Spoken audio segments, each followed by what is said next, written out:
le pasteur Alain. Et en pleine prière, le Seigneur, j'entends une voix qui me dit « Honore mon prophète Simon Kimbangu ». J'ai dit « Ah !» Et je vais vérifier, j'ai compris que c'était un envoyé que Dieu nous avait envoyé en RDC. Il est le patriarche de l'église de la RDC. Le prophète Simon Kimbangu est le patriarche de l'église de la RDC. Et je vais vous donner même le signe. Pourquoi même Dieu a voulu me dire ça? Parce que quand vous regardez bien, Christ crucifié, la faveur absolue de la RD Congo. Souvenez-vous, le jour de la crucifixion, qui a porté avec Jésus la croix? On nous parle d'un certain Simon de Cyrène. C'est Simon de Cyrène qu'on est venu prendre. On l'a mobilisé pour qu'il aide le Seigneur à porter la croix. Et pourquoi est-ce qu'on va donner ce nom au patriarche de notre église? Parce que c'est la RDC qui avait le message de la croix. Et Dieu a voulu le démontrer en donnant ce prénom à notre patriarche de notre église. Mais l'honorer comment alors? L'honorer, c'est d'abord reconnaître qu'il est le prophète, qu'il était un envoyé de Dieu. Le prophète Simon Kimbangu était un envoyé de Dieu. Pour le Congo ou pour la RDC, pour le monde entier. Okay. Pour le monde entier. C'est qu'il a dit. Mais sa prophétie est déjà confirmée. Lorsqu'il avait dit que l'homme blanc deviendrait l'homme noir et que l'homme noir deviendrait l'homme blanc. Mais c'est déjà accompli. L'homme blanc qui croyait en Jésus-Christ est devenu incrédule comme le noir qui fut incrédule. Et l'homme noir qui ne croyait pas en Jésus-Christ, aujourd'hui c'est l'homme noir qui croit en Jésus-Christ et l'homme blanc ne croit plus. Mais la prophétie est déjà accomplie. Mais comme nous voulons toujours voir par le matériel, par ce que nous voyons, pour qu'on dise que la prophétie est accomplie, non. Mais elle s'accomplit d'abord en esprit avant de se matérialiser. Mais si c'est Jésus qui a donné la richesse, la suprématie à l'Occident, et qu'aujourd'hui l'Occident a rejeté Jésus, et que nous, Africains, nous avons récupéré Jésus-Christ, dont la gloire que l'Occident a connue avec Jésus, nous allons aussi connaître cette gloire. Mais la première des gloires d'abord, c'est d'abord de reconnaître que Jésus-Christ est le Sauveur et le Seigneur. Ça, c'est la grande bénédiction que la race noire, nous avons eue aujourd'hui. C'est de reconnaître Jésus comme le Messie de notre vie. Donc, c'est pour dire que le prophète Simon Kimbangu était tout simplement un avant-goût de ce qui allait se passer dans l'église du Congo. Le même Saint-Esprit qui était en lui, qui a agi, qui a fait des miracles avec lui, qui a fait sa renommée. Vous pouvez imaginer quelqu'un qui a fait 30 ans de prison pour rien.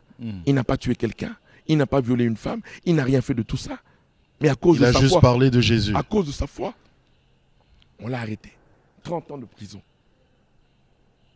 Les 30 ans de prison là, les soldes vont être comptés. Les soldes vont être remis à zéro.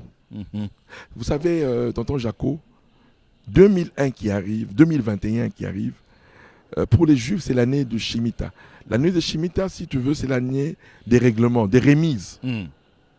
Et 2021 à 2022, il y a quelque chose qui va se passer dans cette nation. Ce sera le centenaire du ministère prophétique de Papa Simon Kimbangu. En 2021, ce sera le centenaire de son ministère prophétique. Il doit se passer quelque chose. Vous savez, ce que vous dites pourrait choquer plus d'un, hein? Parce que parler, vous en tant qu'homme de Dieu, pasteur, parler du prophète Simon Kimbangu, ça pourrait choquer. Mais c'est le diable qui a voulu nous cacher l'héritage. Certains chrétiens. Non, c'est le diable qui a voulu nous cacher l'héritage spirituel de Papa Simon Kimbangu. Vous savez, hein, je vais vous dire une chose.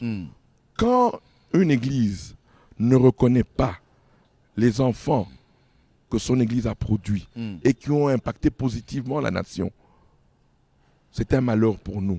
Voilà pourquoi nous ne pouvions pas entrer dans notre destinée sans reconnaître l'œuvre du patriarche de notre église. Voilà pourquoi Dieu nous a suscités aujourd'hui pour parler clairement, sans gêne. Et puis moi j'ai un lien particulier avec Papa Simon Kimbangu. Je vous dis ce lien particulier. Écoutez un peu. Papa Simon Kimbangu a commencé son ministère en 1921. Maman Olangi est venue commencer son ministère en 1991. Soit 70 ans. S'il y a une perfection, 70 ans, c'est le chiffre parfait.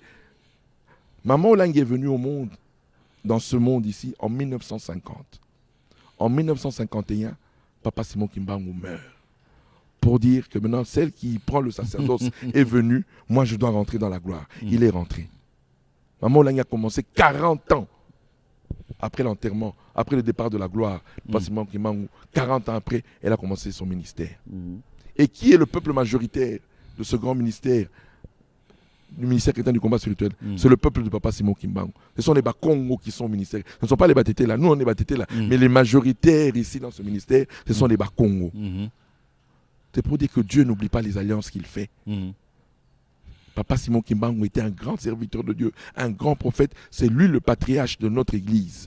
Et voilà pourquoi nous allons l'honorer. Et Dieu va bénir cette nation. Parce que maintenant, nous, comme je dis aux gens... On va l'honorer, vous comptez l'honorer comment? À travers une cérémonie ou bien avec le centenaire, nous allons parler de lui. Nous allons parler de son œuvre. Oui, on va parler de son œuvre. On va parler de lui. On va dire, voilà, le patriarche. Le patriarche de notre église, ce n'est pas Mouzé Adinyabala.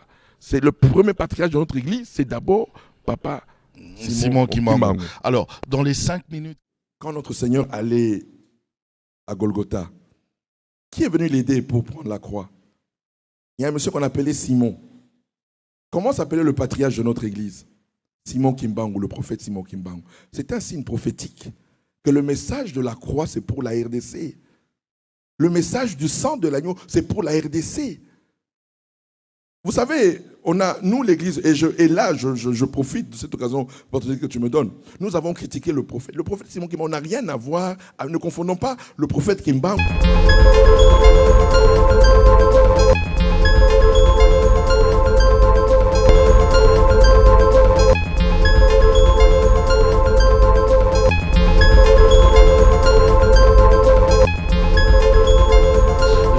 J'ai envie de poser cette question-là pendant qu'on était en train de préparer l'émission, faire le briefing. Vous m'aviez dit quelque chose, permettez que je la pose. Vous avez dit qu'une fois vous étiez en prière dans la forêt, c'était à Lomé, au Togo, et Dieu vous a demandé de reconnaître Simon, le prophète Simon Kimbangu. Vous avez même douté. Oui, on était le 30 juin 2015, j'étais à Gounyogo.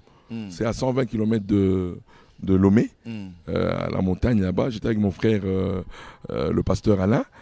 Et en pleine prière, le Seigneur, j'entends une voix qui me dit, honore mon prophète Simon Kimbangu. J'ai dit, ah! Et je vais vérifier, j'ai compris que c'était un envoyé que Dieu nous avait envoyé en RDC. Il est le patriarche de l'église de la RDC. Le prophète Simon Kimbangu est le patriarche de l'église de la RDC. Et je vais vous donner même le signe. Pourquoi même Dieu a voulu me dire ça? Parce que quand vous regardez bien, Christ crucifié, la faveur absolue de la RD Congo. Souvenez-vous, le jour de la crucifixion, qui a porté avec Jésus la croix? On nous parle d'un certain Simon de Cyrène. C'est Simon de Cyrène qu'on est venu prendre. On l'a mobilisé pour qu'il aide le Seigneur à porter la croix. Et pourquoi est-ce qu'on va donner ce nom au patriarche de notre église? Parce que c'est la RDC qui avait le message de la croix. Et Dieu a voulu le démontrer en donnant ce prénom à notre patriarche de notre église. Mais l'honorer comment alors? L'honorer, c'est d'abord reconnaître qu'il est le prophète, qu'il était un envoyé de Dieu. Le prophète Simon Kimbangu était un envoyé de Dieu. Pour le Congo ou pour la RDC, pour le monde entier. Okay. Pour le monde entier. C'est qu'il a dit.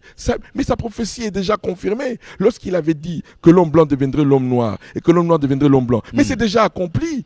L'homme blanc qui croyait en Jésus-Christ est devenu incrédule comme le noir qui fut incrédule. Et l'homme noir qui ne croyait pas en Jésus-Christ, aujourd'hui c'est l'homme noir qui croit en Jésus-Christ et l'homme blanc ne croit plus. Mais la prophétie est déjà accomplie. Mais comme nous voulons toujours voir par le matériel, par ce que nous voyons, pour qu'on dise que la prophétie est accomplie, non. Mais elle s'accomplit d'abord en esprit avant de se matérialiser. Mais si c'est Jésus qui a donné la richesse, la suprématie à l'Occident, et qu'aujourd'hui l'Occident a rejeté Jésus, et que nous, Africains, nous avons récupéré Jésus-Christ, dont la gloire que l'Occident a connue avec Jésus, nous allons aussi connaître cette gloire.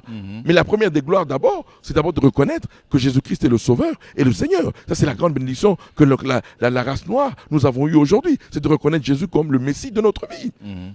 Donc, c'est pour dire que le prophète Simon Kimbangu était tout simplement un avant-goût de ce qui allait se passer dans l'église du Congo. Le même Saint-Esprit qui était en lui, qui a agi, qui a fait des miracles avec lui, qui a fait sa renommée. Vous pouvez imaginer quelqu'un qui a fait 30 ans de prison pour rien. Il n'a pas tué quelqu'un, il n'a pas violé une femme, il n'a rien fait de tout ça. Mais à cause de sa foi, il a juste parlé de Jésus. À cause de sa foi, on l'a arrêté. 30 ans de prison. Les 30 ans de prison là, les soldes vont être comptés. Les soldes vont être remis à zéro. Vous savez, tonton Jaco, 2001 qui arrive, 2021 qui arrive, pour les Juifs, c'est l'année de Shemitah. L'année de Shemitah, si tu veux, c'est l'année des règlements, des remises. Et 2021 à 2022, il y a quelque chose qui va se passer dans cette nation.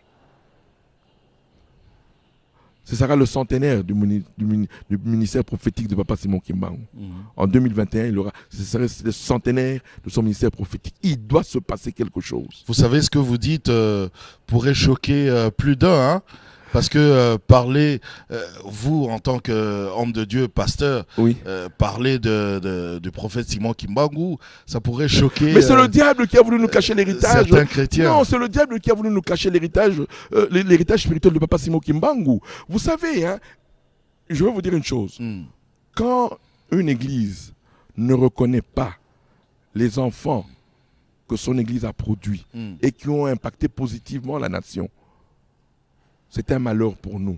Voilà pourquoi nous ne pouvions pas entrer dans notre destinée sans reconnaître l'œuvre du patriarche de notre église. Voilà pourquoi Dieu nous a suscités aujourd'hui pour parler clairement, sans gêne.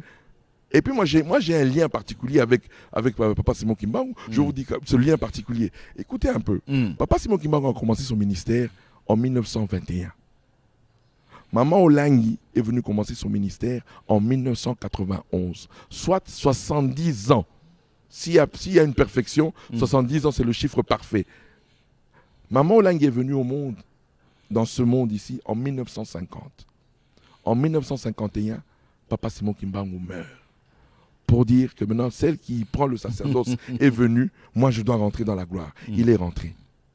Maman Olangi a commencé 40 ans après l'enterrement, après le départ de la gloire. Papa Simon Kimbangu, 40 ans après, elle a commencé son ministère. Et qui est le peuple majoritaire de ce grand ministère, du ministère chrétien du combat spirituel? C'est le peuple de Papa Simon Kimbangu. Ce sont les Bakongo qui sont au ministère. Ce ne sont pas les Batétés là. Nous, on est Batétés là. Mais les majoritaires ici dans ce ministère, ce sont les Bakongo. C'est pour dire que Dieu n'oublie pas les alliances qu'il fait. Papa Simon Kimbangu était un grand serviteur de Dieu, un grand prophète. C'est lui le patriarche de notre église. Et voilà pourquoi nous allons l'honorer. Et Dieu va bénir cette nation. Parce que maintenant, nous, comme je dis aux gens... On va l'honorer, vous comptez l'honorer comment? À travers une cérémonie ou bien avec le centenaire, nous allons parler de lui. Le centenaire, nous allons parler de son Simon œuvre. Kimbangu. Oui, on va parler de son œuvre. On va parler de lui. On va dire, voilà, le patriarche. Le patriarche de notre église, ce n'est pas Mouzé Adinyabala. C'est le premier patriarche de notre église, c'est d'abord Papa Simon Kimbangu. Alors, dans les 5 minutes... Quand notre Seigneur allait à Golgotha, qui est venu l'aider pour prendre la croix? Il y a un monsieur qu'on appelait Simon. Comment s'appelait le patriarche de notre église? Simon Kimbangu, le prophète Simon Kimbangu. C'est un signe prophétique que le message de la croix, c'est pour la RDC. Le message du sang de l'agneau, c'est pour la RDC. Vous savez, nous l'église, et là je profite de cette occasion que tu me donnes, nous avons critiqué le prophète. Le prophète Simon Kimbangu n'a rien à voir, ne confondons pas le prophète Kimbangu avec le kimbanguisme. Ne confondons pas deux choses. Lui, il a servi Dieu. Aujourd'hui, quel est ce serviteur de Dieu qui peut aller faire 30 ans de prison pour rien? Qui peut faire 30 ans? Il n'a pas tué quelqu'un, il n'a pas volé, il n'a pas escroqué quelqu'un. Il n'a rien fait. Il n'a rien fait, mais pour Jésus, il a accepté la prison, maman. Ah! Alors, chose difficile, hein? Chose difficile aujourd'hui, si je demande à un homme de Dieu, rien que comme ça, hein, j'ai dit seulement, bon, homme de Dieu, bishop, archibishop, parce que vous aimez bien les titres. Vous serez emprisonné pendant 10 jours. Ben, vraiment, il y aura des noms. Hein. Pourquoi? Qu'est-ce que j'ai fait? Je n'ai rien volé, je n'ai rien. Mais Simon Kimbangu, on l'a fait. L'année prochaine, nous allons entamer le centenaire du ministère prophétique de Papa Simon Kimbangu. Donc, soyez connectés. Il doit se passer quelque chose de nouveau dans ce pays ici-là. Que tout celui qui croyait que Dieu n'aimait pas le noir, j'aimerais lui dire aujourd'hui, le noir a été réellement aimé de Dieu. Et je peux vous dire, vous savez, hein, Dieu, il y a des fois, il le montre par des signes, mais on n'est pas sensible aux signes. Pourquoi c'est la race noire qui a eu pratiquement la même histoire qu'Israël? Je termine par ça. Que chacun aille méditer. Pourquoi la race noire a eu la même histoire qu'Israël? Parce que la même gloire qu'Israël a eue, c'est la même gloire que l'Afrique aura.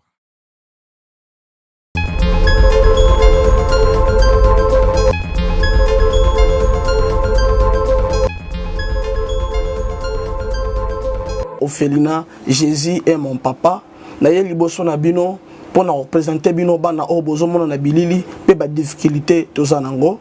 Na bandaki musala o ça fait longtemps ya koboko la bana selon ainsi dit l'Éternel. Mais ba difficulté ezamingi, difficulté ya loyer parce que tozo futela et puis difficulté au foot là-bas na Minerval pour to suite au bandaki to pesa qui avance mais tikali ndambo nazo banga ke bana oyo bakata classe bakoma nango na sukate. C'est pour cela Dieu m'a mis au cœur na lancé message oyo na batu nyonso ya motema malamu basunga bana oyo bozomona na bilili, bana oyo bozomona na bilili ndambo na jeu na rond-point Ngaba, ndambo Victoire, ndambo Limete et puis ndambo l'état pesingai pona bande kolanga nyonso ba congolais bobi ba réalité nini to passer nango na mboka soki nga simple individu na ndimi kozwa bana o na bokola na ainsi dit l'Éternel. Soki l'état s'est décidé tout le monde a sous ba fazer na zelate c'est difficile ya osala ngonga moko. C'est pour ça nazo lancer appel na bana nyonso nzambe pona classe ya bana oyo pona loyer na bango kolata pe kolia na bango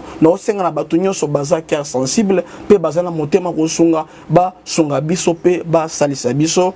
Toza na commune ya Kalamu quartier Kauka référence ya monene tukanga mina université Kimbangiste avenue comme on a Marin numéro 16. Numéro de téléphone à biso pour na bateau balingi ba contacter biso pour na ba détail mosusu isa plus 243 89 72 32 229. Zamba pambola bato nyoso ba ko assister biso. Merci beaucoup.